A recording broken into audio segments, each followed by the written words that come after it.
broadcast is now starting. All attendees are in listen-only mode. Good morning or good evening, everybody, and welcome to our webinar on crowdfunding and energy access. We have some fabulous presenters with us today. We have Davinia Kogan from Energy for Impact, who's been leading their research program on this. We have Habiba Ali, the managing director of an entrepreneurial organization in Nigeria, who has been using crowdfunding to support her organization, and Koen, the CEO of Lendahand, which is a platform that supports crowdfunding, and they're all going to be discussing with us the different aspects of crowdfunding for energy access. So welcome to this webinar. It's a joint webinar run between Smart Villages and the Low Carbon Energy for Development Network here in the UK. Smart Villages is a project that's been running for the past 6 years or so to look into some of the different dimensions of how energy access in off-grid rural communities can really help to drive development, and therefore we've been looking at a lot of the issues outside the pure technology side of energy, like energy in health, energy in education, and innovative forms of financing those activities as well, and that's really what today's webinar is all about.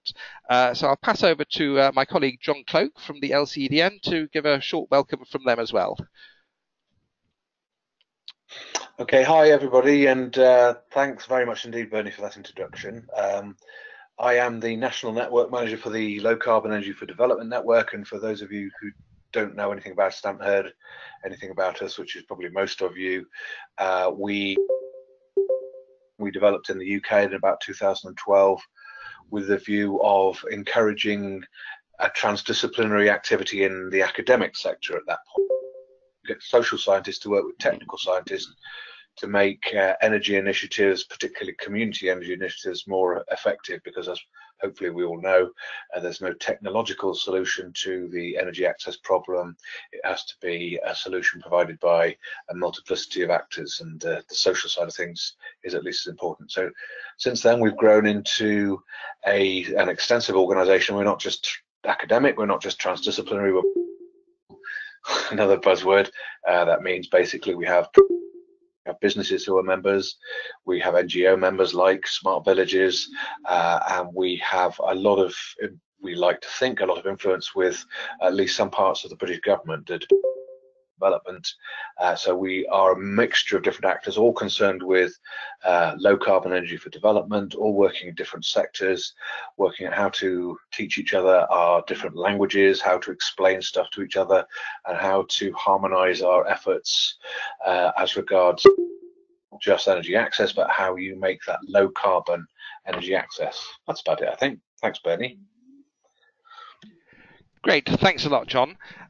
So a brief word about the format of the webinar. Our three presenters will each be speaking, each giving a little presentation now for about 10 minutes each, and afterwards they will have a panel discussion between themselves for about 10 minutes before we then open the session out to your questions and answers.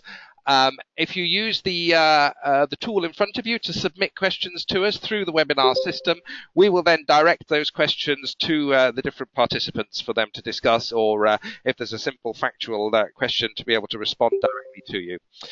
We're recording this webinar, so we will be making the recording of the webinar and indeed the individual presentations available to everybody through our website after the session has finished. Before we start, we would like to run a couple of quick polls so that our presenters can find out a little bit about you, our participants. So the first poll is just really asking where everybody is based around the world. So this will now appear on your screen. If you just click the relevant answer, then we'll get a little picture of who's joining us.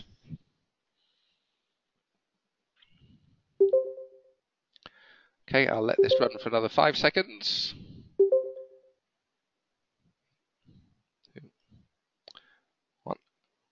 Thank you very much.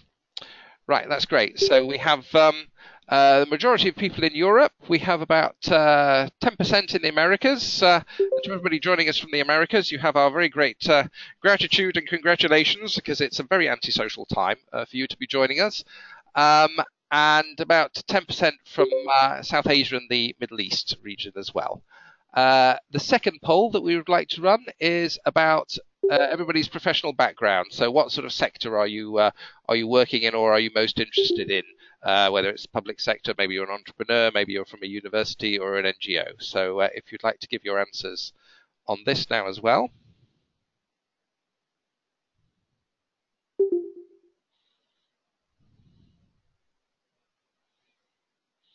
I'll give this another 5 seconds to run.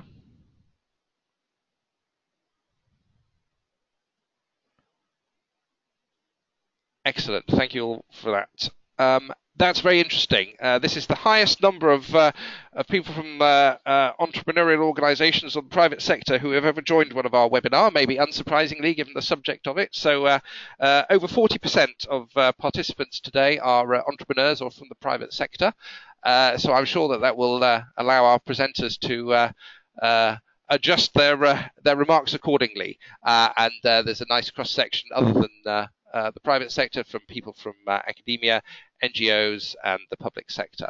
So thank you very much for that. Without further ado, we will now move into the presentations themselves. So crowdfunding and trying to source finance from the many rather than the few has been increasingly popular in the last 15 or 20 years, really. And now we're in a situation where more than $10 million a year is being crowdfunded for energy access ventures. This, however, is out of a total crowdfunding pool worldwide of some $40 billion worldwide. So you can see that energy access, I think, still has a little way to go to take more of the crowdfunding pot, and it's really to promote that our three speakers today are going to be discussing the situation. So our first speaker, I'm delighted to welcome Davinia Cogan, who's based in Australia. She is the program manager for Energy for Impact, who's been running all of their crowdfunding program over the last couple of years. So over to you, Davinia. Great. Please give us your presentation.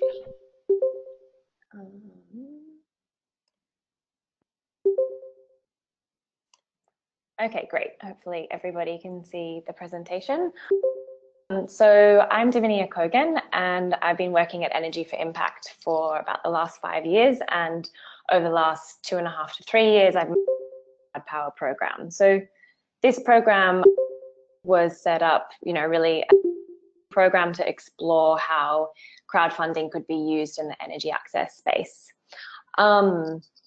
Many of you are probably familiar with Energy for Impact. We are a non-profit with headquartered in London. We spun out of a UNDP World Bank partnership about 10 years ago. And we now have 5 offices in Africa, in Kenya, Tanzania, Uganda, and also in Senegal. So today I'm going to give you a brief overview of the Crowd Power program, what we've been working on over the past few years. And then I'm going to start by sort of taking a more nuanced look at crowdfunding. I think there tends to be, it's pretty easy to sort of stick crowdfunding under the one umbrella, but in reality, and particularly for the energy access market, it is really nuanced. So we will look at the 7 different profiles of successful crowdfunding campaigns in the energy access space that we have identified over the last couple of years. And my contact details are there, davinia.cogan@energyforimpact.org, if you want to reach out with any questions after the presentation. Happy to help out. So the Crowd Power program, as I said, it's pretty experimental. When we started the program, not much was known about crowdfunding for the energy access space, and it's considered pretty exotic, and to some extent it still is these days. But what we found was that there really is incredibly high growth, particularly within debt crowdfunding, but there is increased activity in crowdfunding for energy access ventures. We've supported over 100 different energy access campaigns for both non-profits and social enterprises across 9 different platforms. So we've partnered with donation platforms, reward platforms, debt platforms, and equity platforms. Donation platform, well, it's sort of better to use the term donation campaigns, as some platforms do allow multiple types of crowdfunding on their platform. So I'll refer to it as a donation campaign, but what you do find is that most platforms have a particular niche. So for example, on the previous page, you can see our partners here. So Mchanga is a donation platform. They're based in Kenya, and they largely use mobile money. So they raise funds from local donors in Kenya. But they also do have PayPal and Visa. But this is their niche is really using mobile money and using and working with people in Kenya rather than sourcing investors from outside of Kenya. So today we'll look at donation crowdfunding, which is philanthropically motivated crowdfunding. There's really nothing that the donor will get other than the feel-good factor and potentially some sort of tax offset. Whereas with reward crowdfunding, there'll be a financial contribution that's made, and depending on the amount of money that is put into the campaign, there will be different awards given to the various contributors. So this could be, it could be a product, it could be that's being developed with the funding that's being raised, but it could also be a bag of coffee, a t-shirt, some sort of token of support from the campaign maker. Debt crowdfunding is where the crowd sort of becomes a lender. They lend to an SME, or it could also be a consumer or an entrepreneur, and the lender may just receive their capital back. So platforms like Kiva, many people might be familiar with, that is a debt crowdfunding platform that but lenders make zero interest on the platform. And then there are other platforms that provide interest to their lenders. So that might be somewhere in the realm of sort of 2% to 6% per annum for investors, for lenders that provide a loan to, let's say, a SME based in Kenya distributing solar home systems. And then the fourth type of crowdfunding is equity crowdfunding, and this is where an energy access company would issue shares on an equity platform. Members of the platform can then purchase these shares, some of which would give them voting rights. And it effectively gives them partial ownership of the company. But important to also keep in mind that the equity space is, well, energy access related equity crowdfunding, it's been pretty lumpy, like we see in 2016, a lot of activity in 2015 and 2017, barely any activity at all. So let's take a look at the two dominant models within donation crowdfunding. We've developed these models using the history of energy access related crowdfunding campaigns. So this is specific to this sector. The first model is the partnership model. So this is where a non-profit would partner with a platform. They would need to go through their due diligence process. And once they pass the due diligence process, they would be in a position where they can launch a campaign on that platform, perhaps 2 to 3 times a year to help supplement their income. Many of these organizations are just grassroots, non-profits, very small operating budgets, usually based in, a country in Africa or the Caribbean or in Asia.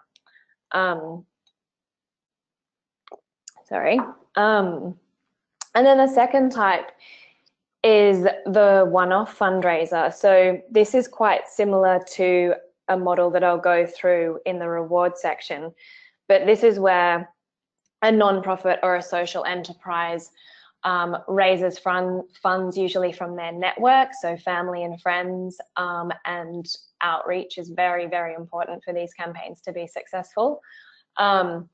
And it would be for a specific milestone, so that might be developing a prototype if they're launching a business, some sort of proof of concept, or it could also be used by a non-profit raising funds, you know, in the case of a disaster relief or something like that.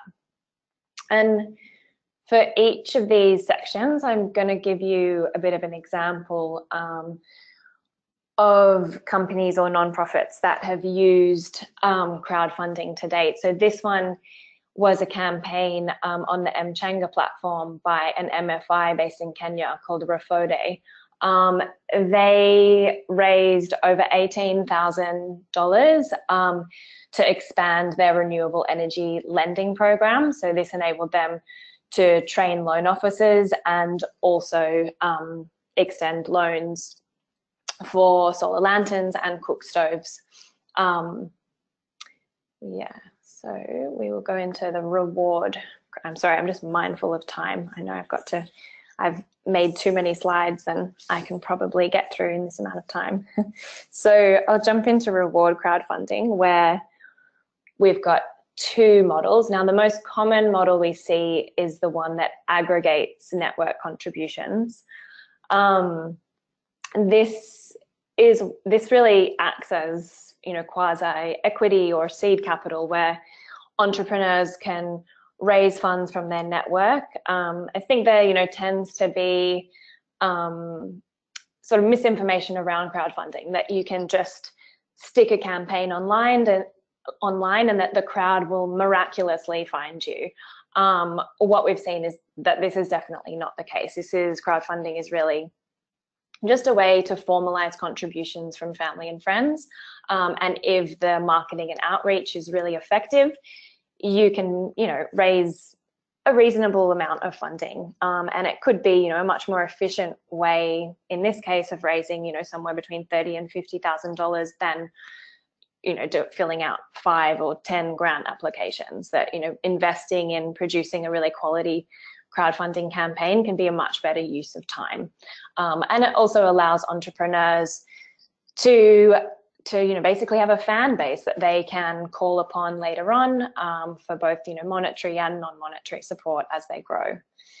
And then the second crowdfunding type within reward crowdfunding is this is the sort of campaign I think that most people would think of when they think about crowdfunding. These are the really high-profile success stories within our space. We've seen Gravity Light and Waka Waka.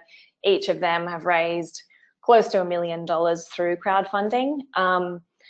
But, you know, they are complete outliers. Over the past 5 years, we've only really seen 2 examples of this. So, you know, this is really for very, very few companies at all. So the example I've included here is the more common crowdfunding or reward crowdfunding model, which is the one that aggregates network contributions. This was a successful campaign by a startup which is based in San Francisco that has operations in Kampala. They developed a solar-powered street vending cart that has a refrigerator, an energy-efficient cook stove, and solar lighting. And they raised $27,000 on Indiegogo. There was a $2,500 contribution from CrowdPower, which was a part of that. And this allowed them to develop the prototype and do a proof of concept, so they could demonstrate to, you know, other grant funders down the track that the prototype works and that the concept is viable. And debt crowdfunding, I mean, SME lending in particular is where we've seen the most growth in energy access related crowdfunding over the past couple of years. Microloans have historically been the most, well, have accounted for, you know, the largest percentage of, in nominal terms, the amount of money that has been raised for energy access ventures. And, you know, the Kiva platform is obviously pretty well known. The microloans, they tend to be somewhere from about $100 up to about $1,000.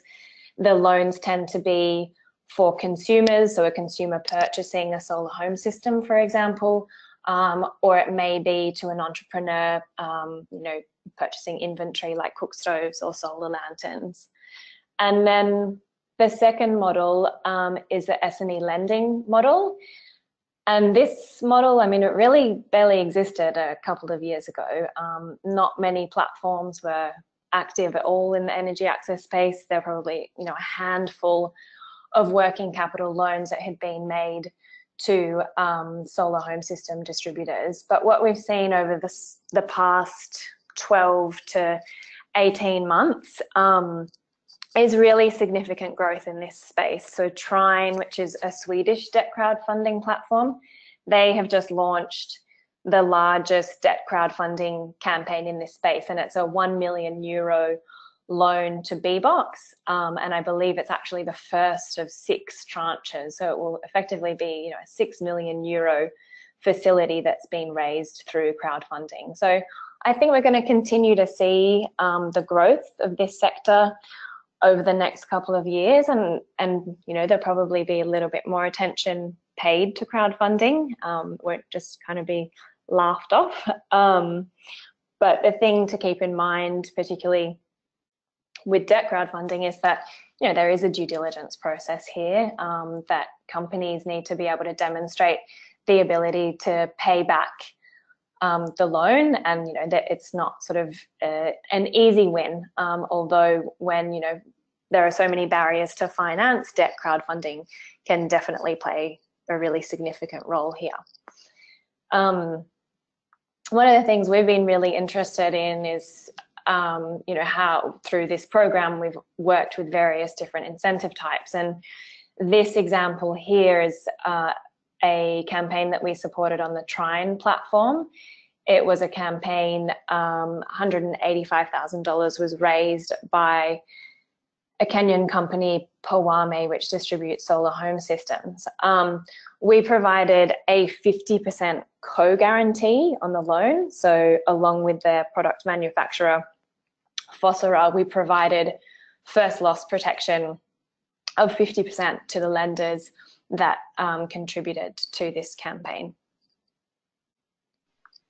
And lastly, we've got equity crowdfunding, which I touched on before by saying that, you know, the pipeline is pretty slim for equity deals. There are really few companies that sort of fit this profile. We've seen years where equity crowdfunding has ballooned, like in 2016, where 3.4 million was raised, but the following year, 2017, just very little activity at all. So it's difficult to really determine what the future of equity crowdfunding for the off-grid energy market is. But I would say that the regulations can make it, you know, quite prohibitive to carry out equity crowdfunding in most places in the world. The UK has the most advanced equity crowdfunding market, and we've also seen energy access campaigns in both the Netherlands and also in Sweden. So the companies that are raising on these platforms, they would need to be registered entities in those countries, which obviously would eliminate, you know, a number of players within the sector. 1 more minute, please, Davinia. Sure. My last example is from Buffalo Grid, which is a UK registered entity that raised $685,000 on the Crowdcube platform. They have developed a solar-powered phone charging unit, which they have distributed in both India and Uganda. And, you know, for really early stage companies like this, there's just really there are not very many other options. You know, the speed with which you can raise funds on equity platforms, which perhaps the due diligence process would take somewhere around 3 months, versus working with an investor that, you know, could take up to a year or more. So hopefully this has been helpful to just give you a very quick overview of the market and how it can potentially be leveraged to fill some of the financing gaps that exist in the off-grid solar market. Super, that's great. Thank you very much, Davinia. And for anybody wanting to have another look at those slides, they'll be available after the webinar. So now I would like to ask Habiba Ali, who is the Managing Director of, as we said before, Sosai Renewable Energy Technologies in Nigeria, who is somebody who has used crowdfunding to raise some funding for her business, to tell us a little bit about, firstly, the business, but then mainly why they decided that crowdfunding was the right thing to do for them. So over to you now, Habiba, please.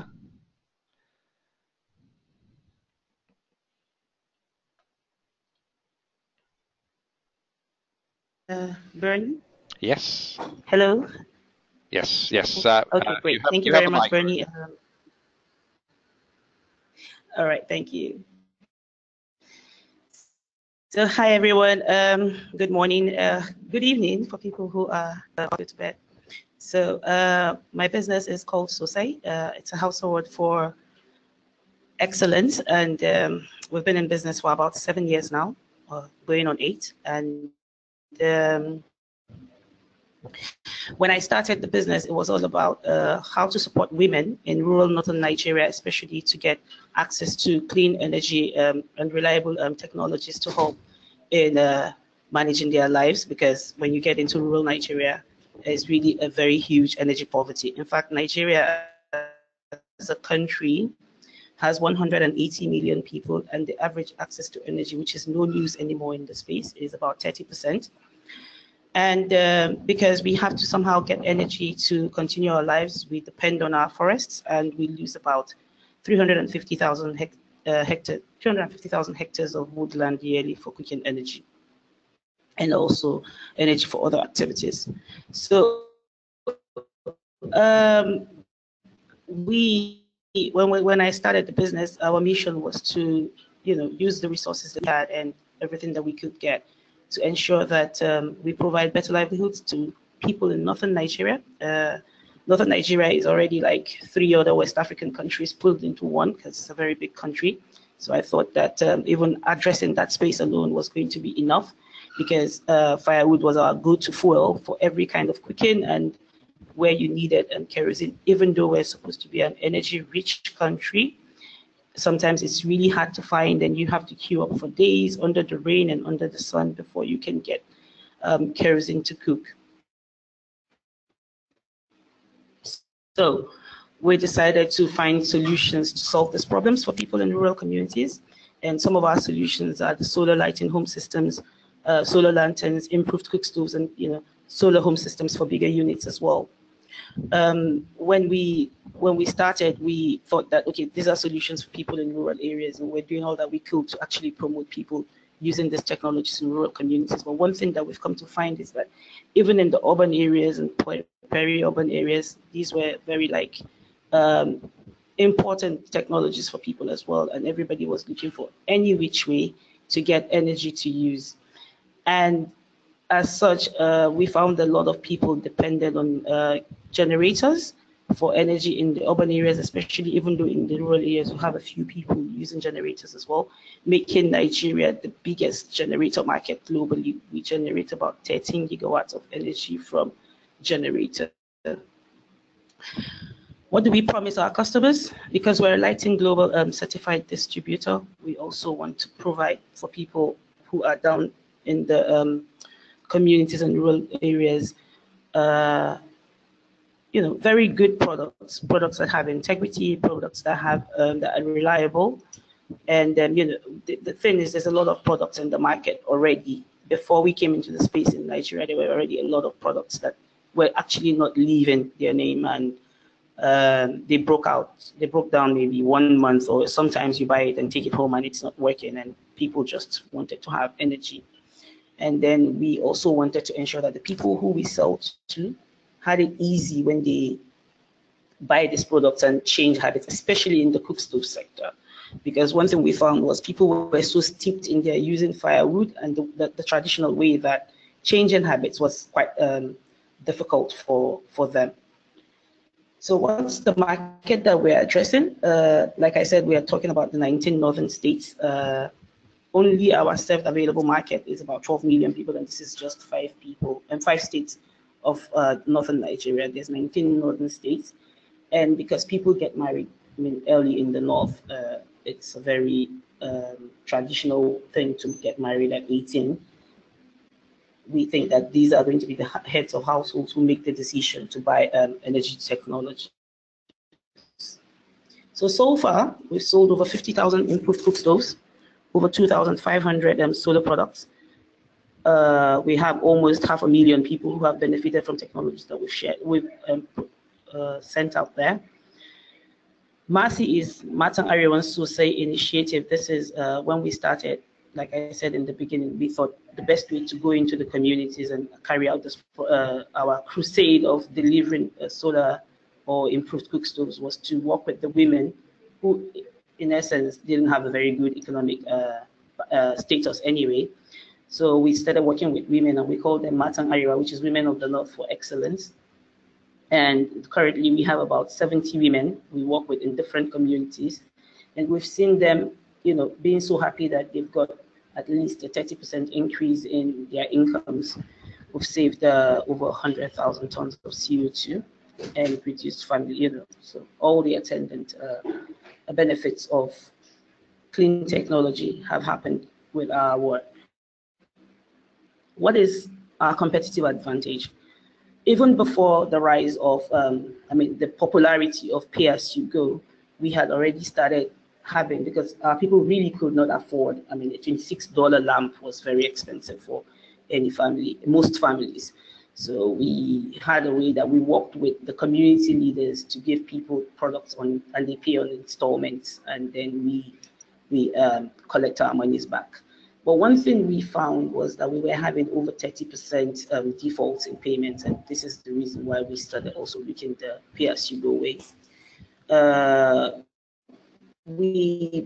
Because we try to live, in our customers' lives. We believe that we understand them. So by the time we prefer solutions, they are happy with us because they know that we understand what they're going through and we know the kind of solutions that work for them.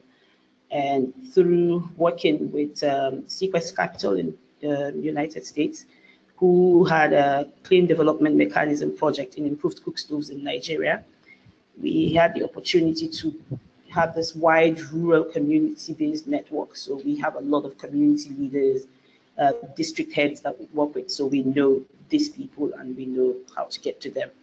And of course, because we only work with products that have been certified by Light in Africa or the equivalent, people know they will get value for money when they invest in our products. So I'm going to talk about why we decided to go the crowdfunding way. So we set up, of course, we had our targets for the next 5 years from 2016, and trying to be very conservative because we know that if we sell 50 units, it's not going to be very fantastic, but this is what we want to start with because of the issue of financing. And you can see total products that we want to sell in all the next 4 years is about 101,000 products. And this will mean in the next 5 years, we should have expended about $7 million in product purchase. In 2018, we'll be requiring about 703,000 only to get products into our company. And this has ensured that the only way we can actually get to our goals is to use, we sat down and strategized that we need to work with pay-as-you-go products so that we can ensure that our monies come back. And because of the way we price our products, we're sure that our products will also play very well in the market. So we have decided to work with products that are for the people in the rural areas that satisfy their needs, which is like the 10 to 60 watts. These DC systems can actually give a television and a fan and 4 points of light. And this is like basically what the people in the rural communities will need. And then we also know that the people living in the urban areas want bigger units, which are ranging from 1 kilowatts to about 10 kilowatts. So we are very mindful of that. So we're seeking out products that will actually satisfy this. And in seeking out products, we're working with Fosera for the smaller units that are 60 watts and below. And we're working with Independent Energy with their products called the Easies. And we're taking our first products very soon. We actually have done the factory acceptance test for this, and this we want to use to address small businesses, even in communities, and the people in urban areas. And we're lucky to have gotten financing for this through DGGF.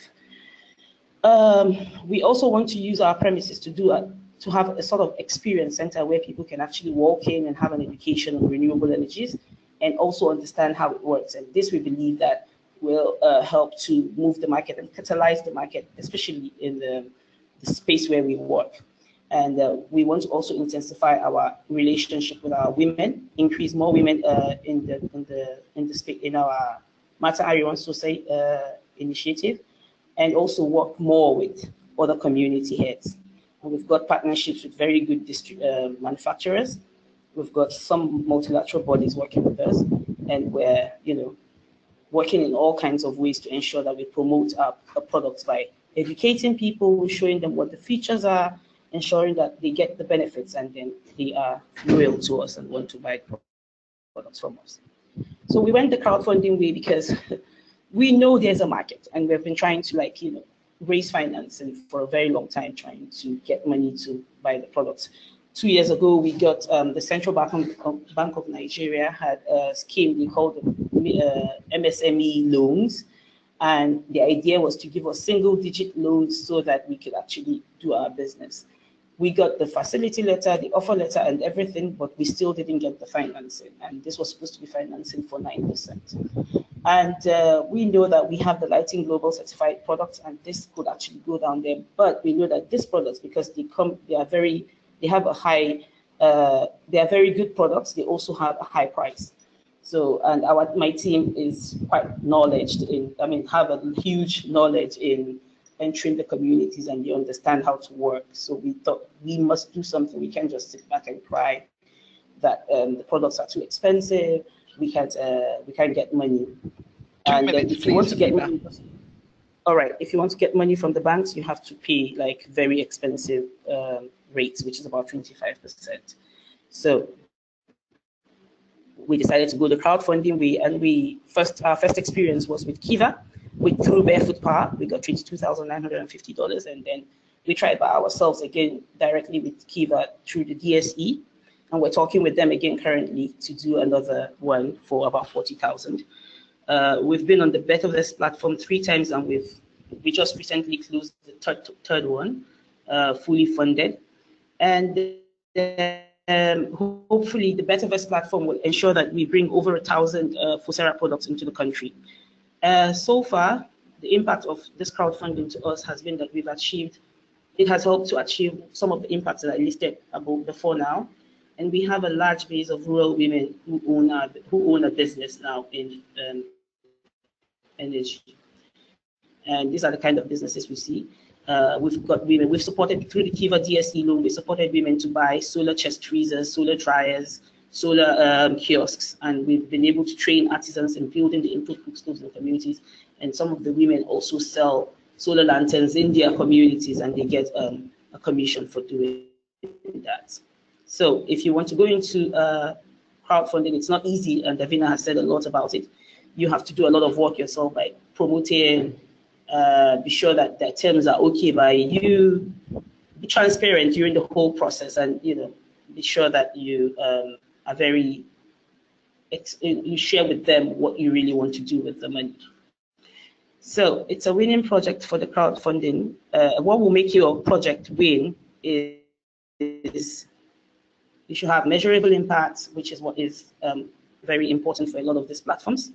The products have to solve a pain point. You have to, your customers have to be willing to pay. You have to have a competitive advantage, and all the other, things that you can see, so that I save time. So thank you so much for your time, and I hope this will help someone here. Thank you very much for that, Habiba. That was great. Really nice to have an insight from an end user's point of view of the power of crowdfunding there.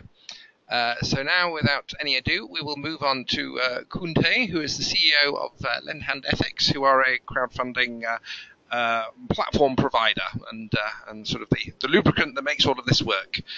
So Koen, over to you now, please. You have the floor. Yes, thank you, Bernie and John for allowing me to introduce Lendahand to the audience. So Lendahand is a debt funding platform, as Davinia showed earlier. So if I hear people like Habiba talk about her company, I always get very excited. These are the people who are, knee deep in the mud doing their thing. And we at Lendahand are the financiers. Basically, we are the ones that try and contribute and assist companies like Sosai and other solar companies to grow their company and reach even more people. So that's a very cool job that we have, and we are very excited to help entrepreneurs like Habiba. So I'm the CEO of Lendahand. In the interest of time, I will try and keep this concise. So on the screen, you see my email address. If you have any questions, please shoot me an email and we can take the discussion from there. So Lendahand started exactly 5 years and 1 day ago when the first loan was made on our platform. And back then it was just a crazy idea. And we were slowly growing, and now we're at the point that we do around 1.5 million euros per month. So we're happy to say that we still exist. So there seems to be some kind of a product market fit, and we seem to be able to cater both the investors and the investees. So what Lendahand tries to do is solve the big problem of the frictions that are out there in the capital markets. We see on one hand SMEs that have a desire to grow, but are lacking the funds in order to do so. At the same time, we also see households, and lately we are also looking into commercial and industrial clients that have an energy gap. So if you take the total of those funding gap and the energy gap and monetize that, you see that there's say 1.4 billion funding gap. On the other hand, there is a lot of private savings and investments out there, and specifically if you look at the social capital that's out there, that's 15 times bigger than what the funding gap is.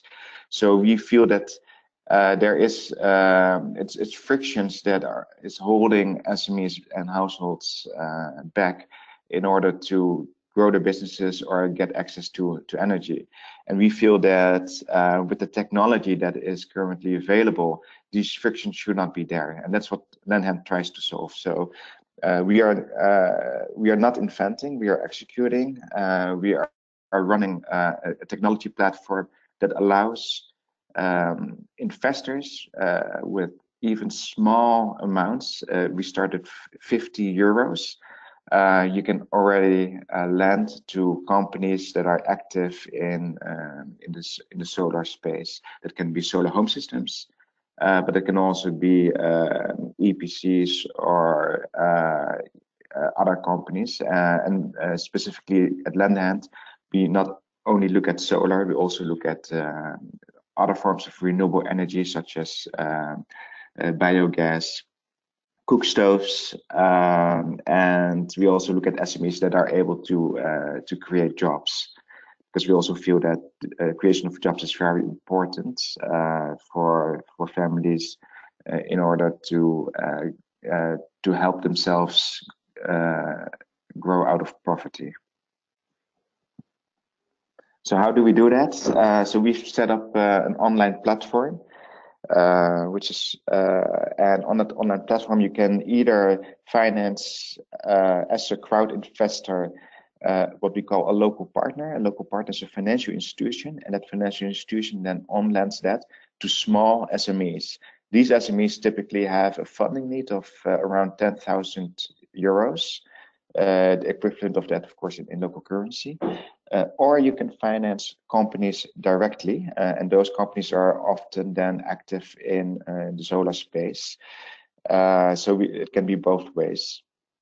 And for us, it's important that these companies are making an impact in their local communities. That's also important for the crowd. And what we see is that there is, at least in the Netherlands and in the rest of Europe, there is really this desire for people to understand where their money goes to, how it is invested, and that they get a fair financial return for that, as well as a social return. It's a combination of those two returns that make a company like Lendahand a success, and makes us able to funnel funds from the crowd to the local partners and SMEs. And that's also why we do follow a strict procedure when it comes to onboarding of local partners and SMEs, because the financial return is important. People really want to understand the business and see, and they also expect their money to come to be repaid basically with a fair interest. But at the same time, they also very much value the social impact that is created. So it's really the combination of both that makes the crowd invest in companies in emerging markets. So if you see where we are right now, so we started 5 years ago. We did like 60K in 2013. And now we are actually, this is already outdated. We're now close to 25 million so far, which has been funded. And this year we expect to do between 30 and 35 million. So we will be growing by 100% each year probably. Also, next to crowdfunding, we also look at institutions, because we also get a lot of requests from institutional investors to be able to also invest in companies that are active in the solar space, especially in Sub-Saharan Africa, but also in Latin America and Asia. But for them, it's really hard to find those opportunities and assess the opportunity and then invest. So they rather use a platform and infrastructure that is already in place, such as Lendahand. So as of this year, we will also open up for those kind of investors and allow institutional investors to invest on our platform as well. So we started in the Netherlands, but we are gradually also becoming active in other countries in Europe. And the first country that we expanded into was the UK. And there we decided to cooperate with Ethex, which is a UK-based crowdfunding platform that was and is doing solar projects in the UK. And we combined our skills and resources to create Lendahand Ethex, which is running the platform Energize Africa. And on Energize Africa, we work together with UK Aid, with Virgin Unite and Good Energies. And they are providing, some operational expense coverage, but also they are de-risking investments for the crowd by providing first loss capital, but they also do match funding. So really catalyzing the crowd in order to have them on board as well. And so far we have done around 3 million pounds since we started in August 2017, and we expect to do around 6 million this year, but hopefully a bit more than that. And we see that also in the UK, there's an appetite with the UK crowd to invest in solar projects and companies in emerging markets. So that's it's very exciting that also there we see there's a product market fit. Next up will be probably Belgium, maybe one of the other larger European countries such as Germany, France, and also the Nordics might also be an opportunity for us as well. So if you look at the companies that we have in the portfolio right now, you see on the screen. So we have been able to cater to companies that were a little bit more early stage, such as Solar Works, all the way up to companies that are more established, such as Bbox. And we feel good about that we are able to cater to those to, both, from left to right, early stage to more established. Again, for us, it is really important that it's a company that is able to make crowdfunding a success, as Habiba was explaining. So professional parties with already a track record, you should be able to show us that the infrastructure is already in place. You have a business model that works, revenues. You don't need to be profitable. Almost none of the companies are. So that it's really venture debt that we are providing.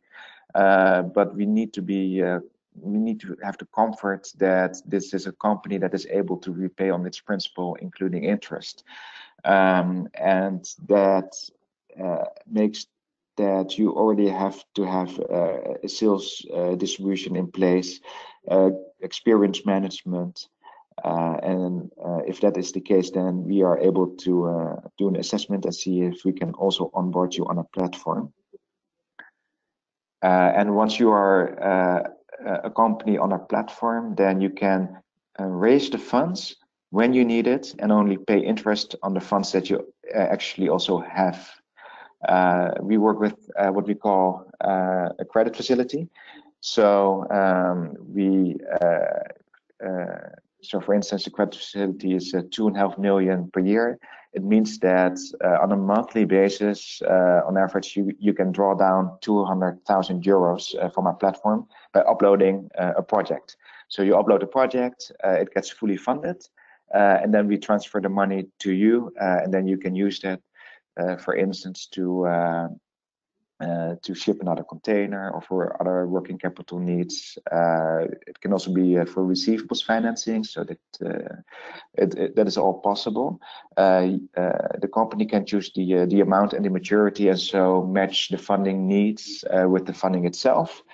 And so far, all of the projects on our platform have been fully funded. So we have had 25 million in projects on our platform, and all have been fully funded on time, with an average funding time of between 1 and 2 weeks.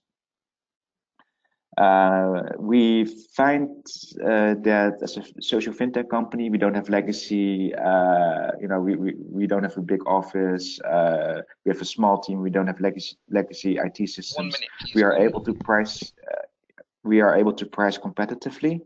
And also as a tech platform, we try to optimize for the admin burden on the side of the companies. So we try to make sure that you have to do the least as possible, and we are basically your marketing channel in order to get capital in Europe. So we do that for you. We optimize the platform. We do A/B testing and all the online marketing activities in order to get the funding to you. And at the same time, we also are able to have our portfolio companies gain international visibility. So this is the team. Please have a look at it at a later time if you download the presentation. And our goals for 2020 is to have in that year we want to do 150 million in debt funding, reduce a lot of CO2 emissions, and of course it's not us, it's the companies out there doing that together with their clients, and we are merely the financiers of that. So we know our place. And next to jobs creation and energy, renewable energy, we also might add water sanitation, but also maybe education. And we want to incorporate more technology, maybe biometric identification, blockchain, in order to get rid of even more frictions in the markets, so that we can even be cheaper in our funding, and make sure that companies that need funds to grow are able to get those funds at a reasonable price. So I guess that's it from my side. Thank you. Super. Thank you very much for that. That was really interesting. I would like to, because I see we're running quite close to time, I'd like to now open it up to the panel discussion. If any of our participants have any more questions, please keep those coming in. We have a couple of questions in already, but now over to our participants and to John for a little panel discussion between the three of you. Oh, that was really great. I've really learned an awful lot about crowdfunding anyway, and I had no idea that there were so many organisations and that it was growing so quickly. So can I kind of abuse my situation as moderator just to kind of ask both the crowdfunding sets of people the same question, basically? It seems to me what Davinia was talking about with the equity funding was a gap in knowledge and information, i.e. that the equity funds hadn't got the contacts, hadn't got the information to make the most of investment possibilities in energy access. And I'm wondering, because my own PhD was in microfinance, if that microfinance channel might not be the best way forward for equity funds, i.e. not to lend directly to projects, but perhaps to be lending to energy access microfinance funding. And really, I suppose, to Habiba as well, because I'm interested in, obviously, in the microfinance role in energy access. I wondered if Habiba had much experience of that microfinance link in Nigeria as well, about accessing funding. So maybe if Davinia, I could ask you first and put you on the spot. Yeah, sure. So, I mean, Kiva is a micro lending platform. So what we have actually found is that it's really difficult to administer microloans, which is why the loans tend to be much larger. So even some of the loans on the SME lending platform, these are really financing accounts receivable. So you're basically lumping together a bunch of consumer loans, which would be your typical microfinance loan on Kiva, say, and you're bundling, upwards of 1,000 of those into one loan, which the company can then just raise all that funding on the platform, within a couple of weeks. And it just removes a lot of the inefficiencies of having to post, this is one person in this village in Kenya, and having to do that 1,000 times. Does that make sense? Yeah, sure. Yeah, of course. Koen, how about you? Microfinance institutions, lending through microfinance institutions? I mean, I'm talking about local ones, the ones with reputation, the reliable ones on the ground who would have the knowledge that perhaps an investor would be looking for. Yes, that's definitely interesting, and it's also something that we do when it comes to jobs creation. So we are funding quite a few small SMEs, but those are SMEs that are actually not able to attract funding from the microfinance institutions because they're just, their funding need is a little bit higher than the few $100 that microfinance institutions are able to provide. But lately, we actually see microfinance institutions also building a SME portfolio where they're also going after the somewhat larger clients. And there's a steep learning curve there. And yeah, as Lendahand, we try to also stimulate that, and we are providing finance to MFIs that are actually doing this. Right, excellent. And Habiba, what's the microfinance scene like in Nigeria, particularly with respect to kind of lending towards energy access and community energy initiatives? I mean, is there a lot of it? Is it not interested in energy, or how does that work where you are? Hello? Hello? Everything's gone dead this end. Well, I think basically the microfinance space in Nigeria really... Hello, can you hear me? Yes, sorry, it went dead for a bit quite quickly. Can you hear me? I hear you very well. Okay, cool. I can hear you well now, thank you. I hear you. Hello? Good. Yes, hi Habiba. Yes, please carry on. Can you hear me now? Yes, I can hear you. Okay, perfect. Yeah, so I was saying that in Nigeria... All right. Okay, so I was saying that in Nigeria, the microfinance space seems to be a bit leaning towards what is more than microfinance.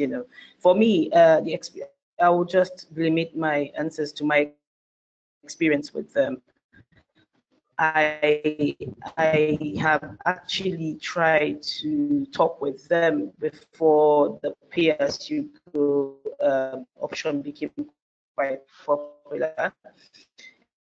I tried to work with a couple of them, and one thing that I found was they are really not, because we have this microfinance banks, we don't call them microfinance, I don't know, they actually registered as a bank. So, but then I tried to talk to a number of them, but apparently they also had capital issues, and they were limited by some of the regulations by the Central Bank of Nigeria. And another thing that I found was some of them wouldn't want to give, you know, people who want, say, a solar lantern money, except if it was a bit like about 500,000 naira is like maybe almost $2,000, and that's what they were willing to give. But they were not willing to do like really small technologies. They called it infrastructure loan. And if they were going to classify it as that, not everybody wanted a 500,000 naira solution. So this were some of the challenges we had with them. We even registered a number of them just to get us started, but it never really worked out. So yeah, that's where we are at. Okay, I also wanted to ask you, Habiba, because I'm involved with what are called nanogrids, which are small solar community-based solar hubs. We've got 2 solar nanogrids in Kenya and 2 in Bangladesh at the moment. And our colleagues in Bangladesh are telling us that although there's been a massive rollout program in Bangladesh of solar home systems, about 4.5 million now, I think it is, that what they're finding is that really the solar home system can provide basic electricity at home, but in terms of what we're talking about, enhance livelihoods and business possibilities, they lack the energy to do that. So that thoughts in Bangladesh at least begin to move up to kind of larger scale projects. And nanogrid is about sort of, it can be anything, but it's about say 60 to 70 households. But micro and mini grids are far higher than that. I wondered what your thoughts on the potential for solar home systems in Nigeria was. Well, it's almost the same situation like you just described, because the problem here is people now have the small home systems. They have a television, they have a fan, and they start thinking of bigger things to use at home. They now want a microwave. They want exactly. They want to be able to iron and stuff. So we also try to do microgrids and nanogrids, you call them. But my problem with that is it's up till now, it doesn't seem profitable for the company, in Nigeria at least. It doesn't seem profitable. The 2 we've done, from what we're seeing, it's going to take a very long time to, you know, pay back but then for us to get our payback. But the good thing about it is you can actually plug in a number of energy, what do you call them? Agro-processing technologies that can actually make the community money there. So that can actually make money for the people. But then, yeah, up till now, solar home systems are actually winning big. And one thing we also are trying to do to counter this is by working with the easy technologies, like I said, which is 1 kilowatt. Yeah, which is 1 kilowatt to 5 kilowatt. We can actually get these productive use technology. Thank you. Productive use technology to work using the easiest, because they are 1 kilowatt, 2 kilowatts, 3 kilowatts and above, and they also have the pay-as-you-go technology in them. So we think this is the way to go for them, and people can actually buy systems that they can do whatever big thing they want to do and pay over a period of time. Yeah, that's fantastic. You must come to Kenya and we'll show you the solar nanogrid sometime. I wanted to ask all three of the contributors, talking about the mobile payment system. We all know that there's very different mobile payment systems available in countries across Africa particularly, and the potential for building those into effective funding platforms is really quite enormous in some countries, particularly say Kenya and South Africa, which seem to have some of the more advanced mobile platforms. I just wondered if all three people had any comments to make on mobile payment systems as a way of making funding more effective. Maybe Davinia, could you start on that? Don't you have much experience of that kind of thing? So I can just sort of talk from a crowdfunding perspective. The platform I mentioned before, Mchanga, which is based in Nairobi. So when we were starting the program, we were trying to figure out who we were going to onboard as partners, and many of the crowdfunding platforms are based in the US and Europe.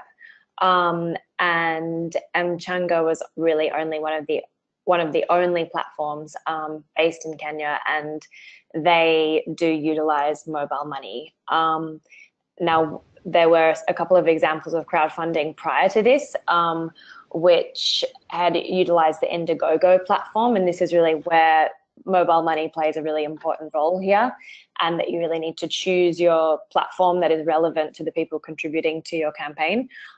Because a number of Kenyan companies launched campaigns on Indiegogo, and of course Indiegogo is a US-based platform that is not familiar at all with mobile money.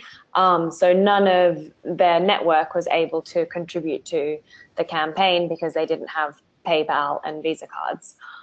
So yeah, I'd say, you know, just in terms of looking at the different platforms, if your network comes from Kenya, South Africa, wherever it is, make sure that the platform has mobile money integrated into the platform. Right.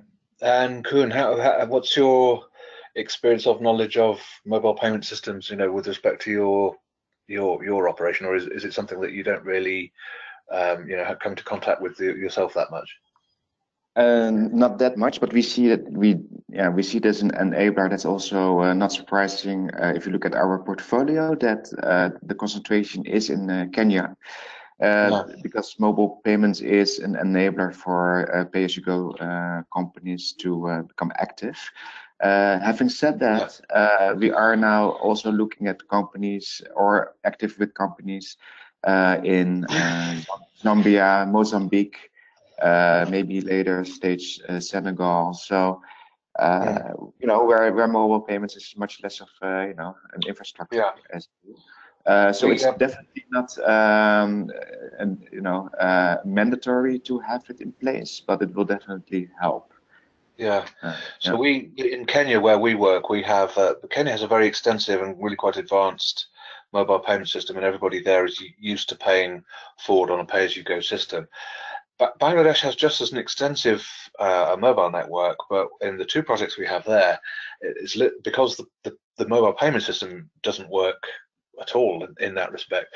Literally, physically, someone has to go out to the community, take a payment in advance, send in a key code to the central clearance system, get the key code back, key that into someone's meter, and then the meter will permit forward payment of, well, forward use of electricity, simply because there's not that that aspect of mobile payment system. So it's really quite intriguing that there could be two countries with extensive mobile systems, and yet the pay-as-you-go systems don't match up to that desperate kind of particularly rural electrical need. Habiba, have you got any comments to make? Hello? Hello? Hi, I sorry, I missed part of that. I lost my network. Just what the pay-as-you-go systems were like on the mobile networks in Nigeria. Do you find them very useful? Are they helpful, or are you still having to take payment physically for the projects that you're involved with?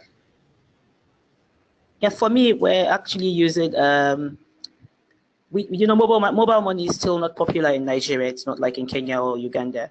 It's still a backward thing. But in Lumas, who's been doing the pay-as-you-go for about 2 years now, have it easy, I would say, because they've been using the MTN network to do that, and that has really helped to ensure the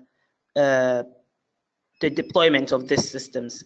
But for us, we still have to take money physically, and this is where our women come in. So the women are like agents in the communities, and they take the money. We have a platform open for them on the either Lumita or Angaza, or going forward Solaris network, and they get you know, a certain amount of credit, and they can actually sell these credits to their people directly. So this is what we're currently doing for us, because we don't have that mobile thing with any of the networks yet. Okay, because that's an interesting question in itself, isn't it? I mean, does the physical collection of payment provide employment and useful contact with the communities, as against, you know, obviously being easier and quicker to do it on a mobile money basis? I mean, what do you think about that? Well, I think for us, we are happy as is, because we're actually, our women are happy because they get some 10 to 20% in commissions. And for us, it's also delivering on one of our missions of ensuring good economic growth for the women. So we're not really complaining that mobile money is not working. We're happy with what it is. But I think going forward, because there are communities where we don't have these women, and then the people who want to send money, there's no bank around, and it's a bit difficult. So we're already talking to another network called Airtel, and hopefully if we're able to reach an understanding, then we can work on the back of Airtel for this. So do I take it, your organization, Sosai, and your operations are growing quite quickly? Is it being quite successful? It's been fulfilling. Okay. Yeah. Cool. Well, I don't have any more questions to ask, and I really wanted to just, I think for myself, we could draw it to a close there, but I just wanted to thank all three of the presenters for what, for me, was a really, really educational set of presentations. So, Bernie, perhaps over to you now. Thanks. I'm conscious of the time, so and I know that a couple of our presenters do need to get away. So if I can just maybe ask two of the questions that have been sent in for now, which I think are actually really interesting. So the first one is from Vanessa Ferraro, and to all of our presenters, what is the biggest mistake that companies make when crowdfunding, and the thing that keeps them from being as successful as they could have been?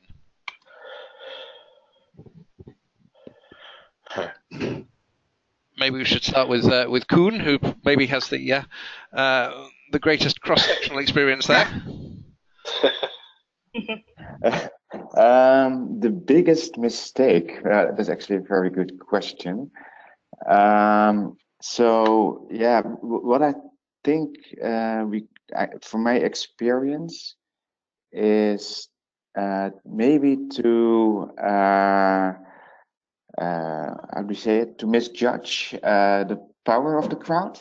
What we see is that if we look at our investor base of 3,000 people, these are investors that, for instance, once they got the money back, most of that funds will be reinvested again. So it's really sticky money. So we have especially the somewhat larger companies, they look at crowdfunding and say, well, maybe that's not for us. But if you see how sticky the money is, if it's really a reliable source of funding at the moment, and it's growing fast. So it's something that you should not dismiss easily. That's for the larger firms, and I would say the biggest mistake for the smaller firms is that sometimes they see it as an alternative for donations or subsidies, and that's not the case either. It's really on a loan basis where investors expect their money back, including interest. And if you understand that well, and you really see this as a creditor that is really helping you providing funds, and once you are able to repay, they will reinvest even more. And it's a good source of funding for smaller companies as well. Great. And Habiba, you've been through several cycles now of crowdfunding. What's the biggest mistake that you've either experienced or that you've seen other people make? Well, one of the things that maybe through Kiva, one of the things that I think affected us a bit was we agreed to a monthly repayment, and Kiva is quite short, it's a year, so you have to do payments within 1 year, and the payment was 1 month. And for technologies like the solar home systems, that solar units that you have to put in households, sometimes take longer than that to get your money back. So one of the things I think we're doing currently with the next tranche we're getting from them is to actually ask for quarterly payments, so that it's comfortable for us to also repay on time, because it's quite not nice not to have the monthly repayments as you want it. So a longer repayment period is really nice, and this is why I like the BetterVest one, because it's a yearly payment, so you have enough time to roll the money over and pay back. So from the beginning, a lot of entrepreneurs need to look inwards, and that's why I said briefly in my presentation that you need to understand the terms the company is giving you, so that you also check to be sure that it suits what your kind of business cycles are. Sure. And Davinia, in the research that you've been overseeing, any notable sort of mistakes that keep cropping up? Yeah, I mean, I would say the tendency for some entrepreneurs or even, people working to incubate companies to lump crowdfunding under sort of the same umbrella. So I think the most common mistakes would be choosing the wrong platform. So that would either be the wrong sort of funding type. So trying to raise equity when really they should be looking to raise debt or do a reward campaign. And potentially choosing the wrong jurisdiction, so not taking into account the fact that their network is going to be crucial to reaching that target. And so they need to choose a platform that has both the right currency and the right jurisdiction to target. And then the second part would be just trying to raise too much money. This is less relevant for debt campaigns because obviously you're more guided through the process based on your ability to pay back. But often with donation and reward campaigns, people will just way overstate what they can feasibly raise from their network. And again, with equity campaigns, it's really important to have a valuation that's not too high. Equity investors, they want to see at least about 20% of the company being put up for offer, say in a Series A on a platform like Crowdcube. So having a valuation that is realistic is really important. Great, thanks for that. And the last question for this round, I hasten to say other questions have come in, and we will put those to the panelists by email and then circulate their answers to everybody. But the last question I'd like everybody to consider on the air, as it were, is one from Dean Cooper at SNV, which is that there seem to be an increasing number of crowdfunders or crowdfunding platforms. Is there a lot of competition between them? Are they all different? And how do organizations go about selecting the crowdfunder that's appropriate for their own particular interests and situation? So again, maybe we could start that with Koen. Competition is only good for the market, I think, and also an indication, at least for us, that we're on the right track. I think we were one of the first. We hope that many will follow, so that indeed companies have the choice and see which platform fits best for them. So at Lendahand, we chose to be some kind of more like a multi-impact platform. In our dream, people wake up and say, I have some money that I can invest, and I want to create some impact today. And today, I want to do that in, affordable education in Africa, or renewable energy access for households in Africa, or it could be a jobs creation. And we see that if you offer that multi-impact sources, you really get an engaged crowd, because that really keeps them coming back for more. That's our approach. But then, you have platforms like Trine, who are focusing on a few countries in sub-Saharan Africa and only solar. So, for other companies that might fit better. And yeah, we actually welcome other platforms to join this initiative. There are, 1 billion people without, a reliable energy access. So there's a lot of work to do. So the more, the better, I would say. Great, and maybe Davinia, your thoughts on this, the competition between different platforms and how to select the best one for you? Yeah, I mean, I think, the platforms, if you really dig deep, they're still pretty niche. So, what I raised before about having the right jurisdiction, the right currency, because, they do differ across different jurisdictions.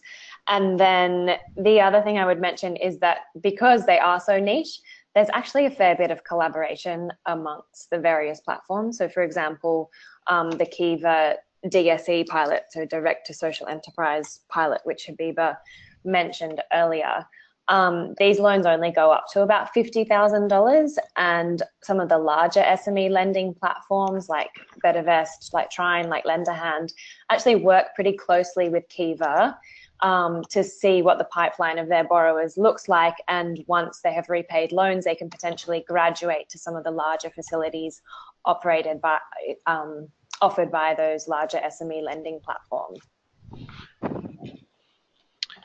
Great, and therefore maybe if we can leave the final word to Habiba, as somebody who's done this now for several years in the field.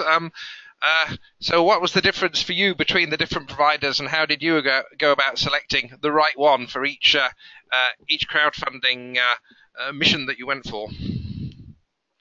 Well, for Kiva, I didn't select them. I was selected because Barefoot Power was working with them, and when they saw the volumes I was doing and the leads that I had, they recommended me as a field partner to Kiva. But one thing that I must say here is, I think my having gotten a Kiva loan repaid, and the speed of my being funded on the Kiva platform also helped as some of the feed-ins to getting BetterVest to work with me. And one of the things I remember Marilyn of BetterVest told me was she's happy that I've seen this before and I've done it before I repaid. So, and that ensured that for me it was like a growth. Kiva would only do up to 50,000 even on their DSE, but with BetterVest I was able to grow now up to 448,000. So I look at it like, and I'm currently talking with Lendahand. I've been to their office in Rotterdam, and hopefully if we get to work together, I see it also going bigger because they do between 500,000 and upwards. So the collaboration I think is what is working, because when I was in Sweden for the SE Forum accelerator, we spoke with Trine, and Trine actually said, we've not started working in Nigeria, but you can talk with BetterVest or Lendahand. So I think currently they are really like niche, like Davinia said, and it's really working together and learning from each other, and just supporting companies that work together. Okay, that's great. I'll draw this to a close because I'm conscious that we've overrun by about 20 minutes, but I think it was worth it because it was a really interesting discussion there at the end, and great question and answer session. So it only leaves for me to thank on behalf of the LCDN and Smart Villages our three excellent panelists, Davinia, Kogan, Habiba Ali, and Koen. We will be circulating by email a list of the questions and answers that haven't been addressed during this recording. And as I say, we will put the recording and all the presentations on the relevant page of our website, the Smart Villages website, e4sv.org, sometime later on today. I'd like to thank everybody for participating in the webinar, sending in your questions, and of course thanks again to our three great presenters. We look forward to seeing everybody on a future webinar, but for now, thank you all very much and goodbye. Goodbye. Thank you. Thank you. Cheers, Benny. Thank you. Goodbye.